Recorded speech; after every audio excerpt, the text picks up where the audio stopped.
Jon Voight probando suerte en New York. La mano justiciera de John Wayne matando a Liberty Balance.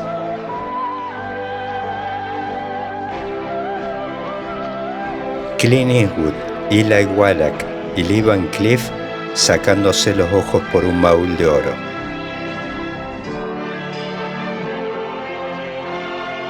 El duelo inolvidable entre Henry Fonda y Charles Bronson.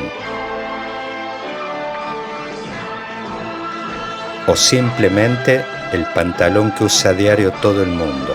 No, ¿cómo no ese vaquero? ¿Se sigue usando vaquero? Sí, ¿no? No sé.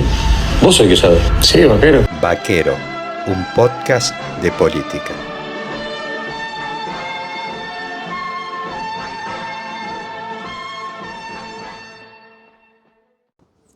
¿Cómo se nota que viene el otoño, no? Días más grises, frescos, tiempo inestable.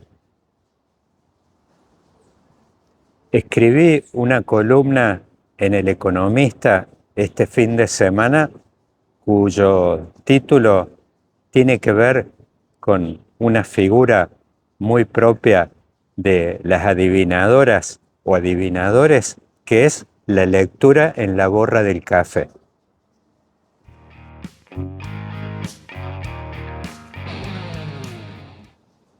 En este primer video de otoño voy a hacer un doble clic sobre 3 puntos que en orden de importancia son: 1, la pregunta que se están haciendo muchos hoy, que es si Milei va a domar a Macri en su patio de atrás, que es la ciudad de Buenos Aires, donde el macrismo viene de una saga de 17, 18 años de gobierno y una elección antes, en 2003, que perdió en el balotaje en la segunda vuelta en fórmula Macri con Horacio Rodríguez Larreta.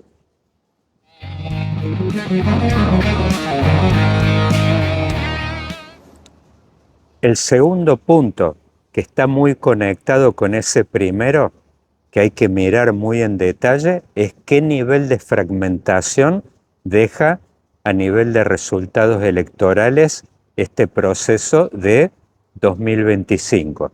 Ese es un dato muy importante para sondear o elucubrar alrededor del futuro que puede tener la marca Macri, hoy en cabeza y administración del Macri negro. Jorge. Por último, voy a ir al tercer punto, el más importante de los 3, que tiene que ver con las pistas que va a dejar este proceso electoral para el futuro de la política nacional. En cuanto al punto en el que están muchos interesados, que es si Milei logrará domar a Macri, ¿cómo sería eso? Bueno, sus 2 caballos, uno, el oficial, Manuel Adorni, y el otro, el blue, el no reconocido, Ramiro Marra, corren de alguna manera con la licencia de la marca Milei. Bueno, hay que ver ahí si estas 2 marcas sumadas van a lograr doblegar a la marca Macri, hoy en cabeza en esta elección de 2025 de Silvia Los Penato. Pero ojo aquí, si hablo de candidato blue de La Libertad Avanza, Ramiro Marra, el atunero que estoqueaba latas de atún, se hizo conocido con esa foto tan simpática. Bueno, el otro, por el lado de Juntos por el Cambio o del macrismo, es Horacio Rodríguez Larreta. En definitiva, es un candidato blue y habría que ver a la hora de la sumatoria de resultados cuánto terminan obteniendo la sumatoria de Silvia Los Penato más Horacio Rodríguez Larreta. Quizás a nivel, cuando uno especula acerca del futuro de la marca Macri y de la marca Milei acá en la ciudad de Buenos Aires, vamos a tener que especular y comparar estas dos sumatorias. Los candidatos oficiales, Adorni por el lado de Milei y Silvia Los Penato por el lado de Macri, más las marcas no oficiales. Son como caballos que corren en yunta, como en las carreras del hipódromo que tanto me gustan. Por el lado de Milei será Marra el candidato, el caballo corriendo en yunta con Adorni, y por el lado de Juntos por el Cambio será Horacio Rodríguez Larreta corriendo en yunta con Silvia Los Penato. Hijo no reconocido, pero hijo al fin.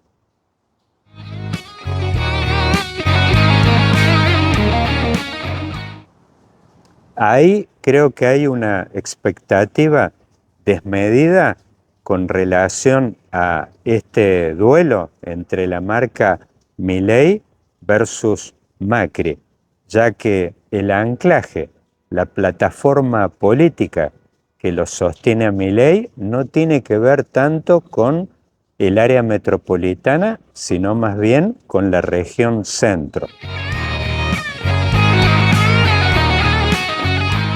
Y cuando hablo de la región centro, no es la región centro oficial, esa constituida a finales de los 90, que integran Córdoba, Santa Fe y Entre Ríos, sino más bien una región centro que va desde Córdoba hacia el Pacífico. Ahí sumo a las provincias de San Luis y Mendoza.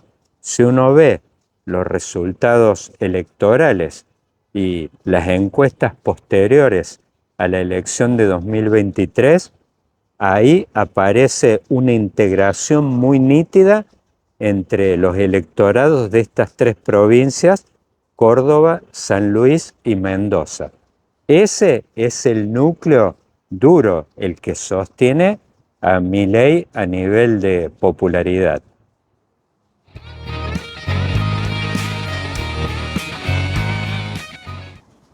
Entonces, ahí yo creo que el rendimiento de la marca Milei, sumando sus caballos, el oficial, Adorni, más el Blue, Ramiro Marra, con sumar 30 puntos en total, sería una muy buena elección y no sé si ese score va a lograr doblegar por ahí a la sumatoria de los dos caballos con los que corre lo que quedó de Juntos por el Cambio, Silvia Los Penato más Horacio Rodríguez Larreta.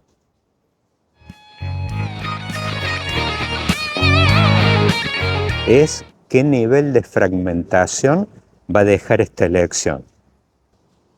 Si el nivel de fragmentación es muy alto, eso va a jugar mucho a favor del actual jefe de gobierno, Jorge Macri, especialmente si esa fragmentación tiene que ver con estas 4 marcas de las que hablé recién, marcas personales. Son 2 marcas grandes con 4 capítulos a nivel personal.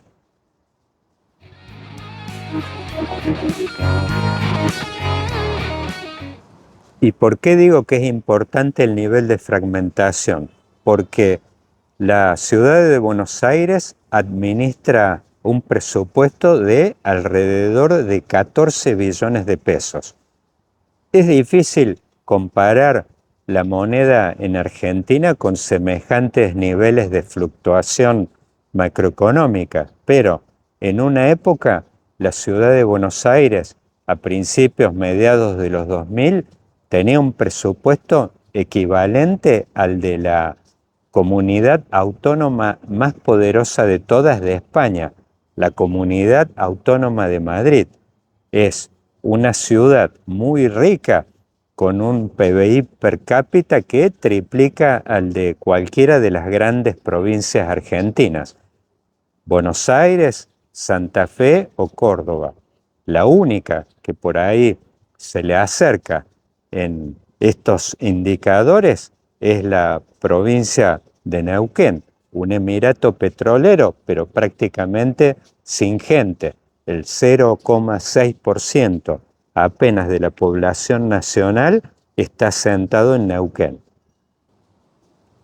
Pues con ese presupuesto, y como lo hizo hasta ahora, vimos cómo Jorge Macri logró aprobar el presupuesto de la ciudad con un nivel de fragmentación alto, y si es de fuerzas políticas afines ideológicamente, Jorge Macri no tendrá muchos problemas para metérselos en el bolsillo y pasar la eventual tormenta pasajera. No estaría muerto si obtiene un resultado donde haya un nivel de fragmentación alto y sobre todo de fuerzas políticas afines.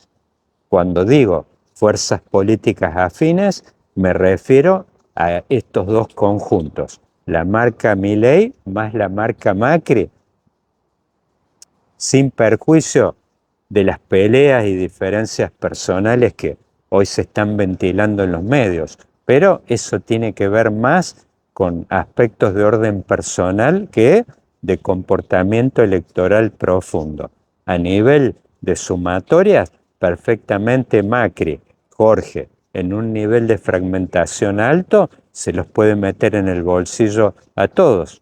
Por supuesto, eso tendrá un precio, tendrá que dar lugares en el gabinete, en el Banco Ciudad eventualmente, pero con todas las chances de pasar el mal trago y mantener la gobernabilidad y expectativas, por lo menos de mínima, de reelegir en 2027. Pero, cerrando ya estos dos puntos, que los considero de orden menor con relación al tema más de fondo y que tiene que ver con mi columna y la lectura de la política nacional, es qué pistas tiene y qué importancia cualquier elección en la ciudad de Buenos Aires. Vale lo mismo que en la provincia de Buenos Aires para pensar en cuál puede ser la próxima ola política a nivel nacional. Ahí, en mi columna del Economista, yo decía de que la ciudad de Buenos Aires es como un laboratorio de las tendencias políticas nacionales que vienen a posteriori.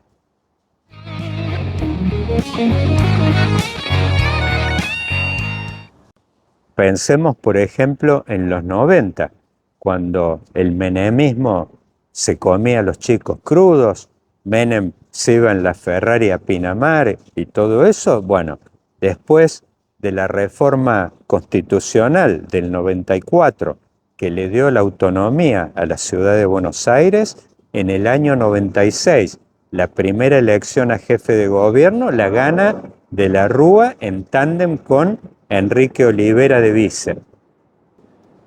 O sea, cuando el menemismo se instalaba como una ola nacional que era imparable para todo el arco opositor, la ciudad de Buenos Aires ofrecía una película que no podemos decir de que fuera la antítesis a nivel de una fuerza política con impronta progresista, pero con nitidez era un esquema político, un estilo moderado, el de la Rúa con Enrique Olivera, un hombre con mucho anclaje en un club aristocrático de aquí, tanto de la ciudad como el del país, que es el Jockey Club.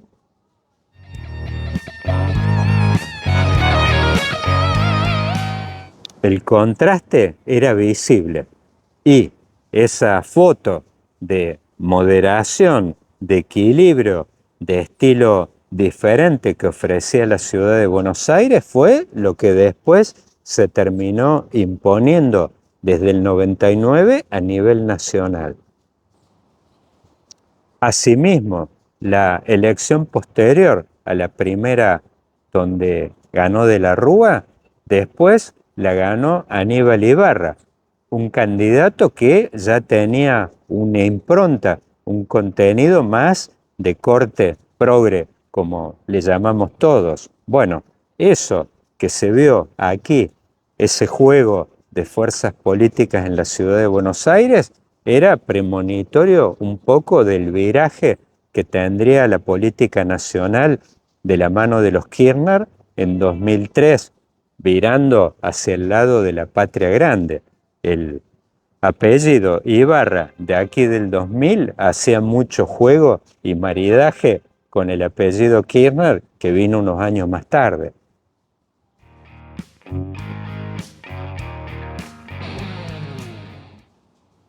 Y así como las tendencias políticas que se incuban en este laboratorio de la ciudad de Buenos Aires, esa elección del año 2000 que ganó Aníbal Ibarra también nos dejó unas pistas de lo que vendría unos años más tarde. El padre de la convertibilidad, Domingo Cavallo, sacó 33% en la primera vuelta de la elección de Ciudad de Buenos Aires. Y ahí le podríamos sumar el doble dígito, el 10% que sacó Patricia Bullrich con una de las marcas que utilizaba en aquella época. Y ahí vemos cómo se estaba insinuando lo que vendría varios años más tarde. Mauricio Macri compitiendo en 2003, ganando la primera vuelta, después perdió el balotaje, pero en 2007 ganó también el balotaje. Y con un pequeño detalle, esa elección del año 2000 ya nos dejaba algunos nombres de los que se están viendo hoy, como el de Guillermo Francos.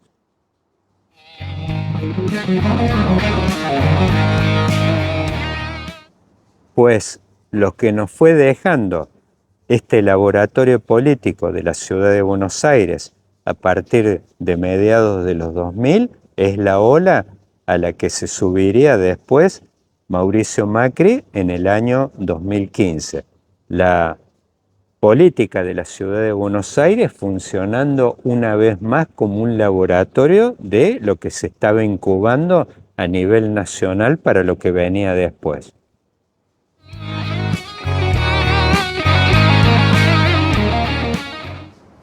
Pero ello no acabó ahí, como mencioné en mi artículo.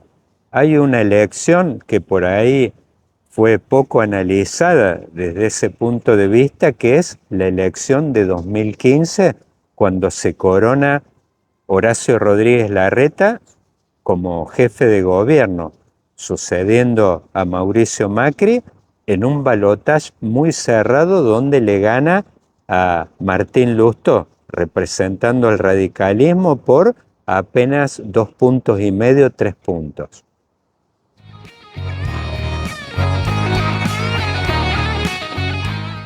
Y ahí es donde me gustaría analizar todo el proceso político que disparó esa elección de 2015. Ahí empieza a construirse algo que promocionaría Horacio Rodríguez Larreta en su campaña nacional para la interna de Juntos por el Cambio en 2023, que es esa idea de la coalición del 70%, la construcción de un consenso amplio. Bueno, eso no es nada más la experiencia que había hecho Rodríguez Larreta aquí en la ciudad de Buenos Aires a partir de 2015. Si vemos su reelección del año 2019, lo hizo integrando lo que había tenido Lustó en 2015, que era una plataforma política sólida, más bien en el eje alternativo a la Avenida del Libertador, que es el núcleo del PRO, en la Avenida Rivadavia. Todos esos barrios que van desde Valvanera, San Nicolás hasta Liniers. Vemos toda esa experiencia de Horacio Rodríguez Larreta aquí en la ciudad de Buenos Aires también iba bastante a contramano de la fuerte polarización que había a nivel nacional entre el macrismo y el kirchnerismo.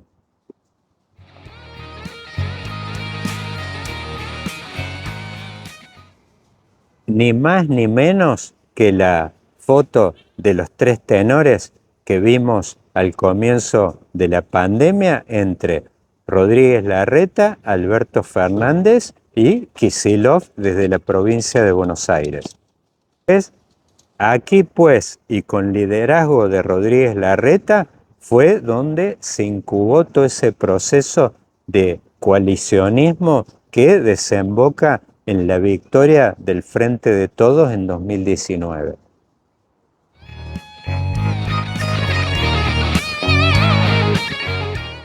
¿Era la misma marca, la de Rodríguez Larreta y la de Macri? Sí, pero representaban cosas diferentes. Por un lado, un gobierno con fuerte contenido de coalición aquí en la capital y por el otro, Macri, como hoy Milei, con un anclaje político en la región centro. Por ello, para cerrar este video, es donde hago hincapié en este tercer punto muy importante, que es que la ciudad de Buenos Aires, y esto también quizás se puede extender a la provincia de Buenos Aires, son los laboratorios donde se incuban por ahí las tendencias nacionales del próximo turno. No se puede decir, y tampoco vaticinar de que esto sea lo que viene para 2027, pero mirando hacia el pasado siempre funcionó de esa forma. Es difícil predecir fechas, pero sí olas. Y por eso es tan importante leer la borra del café que dejará este proceso electoral de la capital. Nos vamos a entretener mirando a ver si Milei domó a Macri, cómo queda la gobernabilidad también de su primo Jorge, el Macri negro aquí en la ciudad de Buenos Aires, pero por lo menos a mí lo que más me interesa es mirar lo que explicité en esta columna del Economista, es qué rastro nos deja el proceso electoral de la ciudad de Buenos Aires para el futuro nacional. Y para ello lo más importante es mirar más bien, más que los nombres, los balances de fuerzas. Si uno ve el proceso electoral de 2021 local aquí de la ciudad de Buenos Aires, va a haber un balance de 63% de fuerzas políticas de ideologías comunes, Juntos por el Cambio, más La Libertad Avanza, que compite en esa elección en la ciudad, versus el arco más progre tirado a la izquierda, que es el que representó Santoro, más la fuerza de izquierda, que sumaron en total 33%. Uno veía acá un balance nítido. Derecha versus izquierda, 63 a 33. Una diferencia de 2-1, 30 puntos a favor de todo ese arco ideológico de derecha que aquí en la capital tiene un fuerte anclaje en todo el corredor de Avenida del Libertador, que va desde Retiro hasta Núñez y con una cuña en Villa Urquiza. Comprende Palermo, Belgrano y todos los barrios acomodados a BC1 alrededor de la Avenida del Libertador.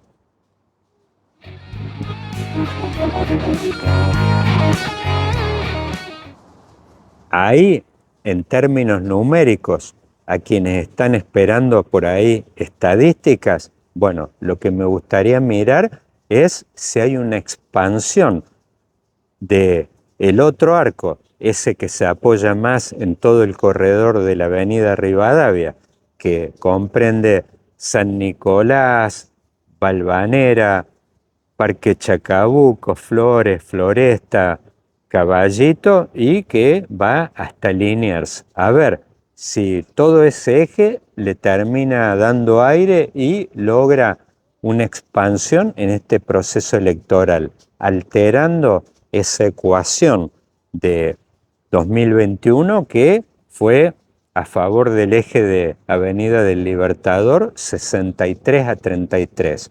Sí, tuviésemos una alteración de estas proporciones en el proceso electoral de 2025, podríamos pensar que el próximo turno nacional quizás tenga que ver con algo que señaló el analista político Jorge Liotti en La Nación en su columna del domingo, que es la gravitación de una clase media muy empobrecida que se ha caído del catre en estos últimos años y que por ahí termina gravitando y dándole aire a un arco político opositor y de otro signo nítidamente diferente al de estas dos fuerzas, la sumatoria de lo que quedó de Juntos por el Cambio más La Libertad Avanza. Eso es lo que yo miraría en cuanto al futuro y a la lectura de la borra del café de esta elección de la ciudad de Buenos Aires.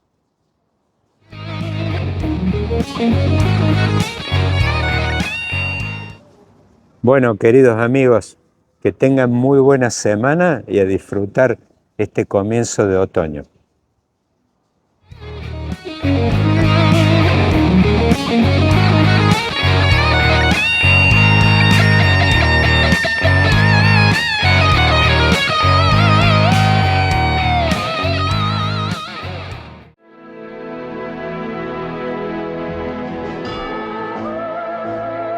Jon Voight probando suerte en New York.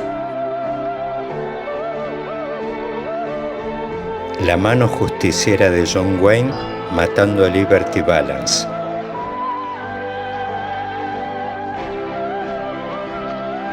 Clint Eastwood, Eli Wallach y Lee Van Cleef sacándose los ojos por un baúl de oro.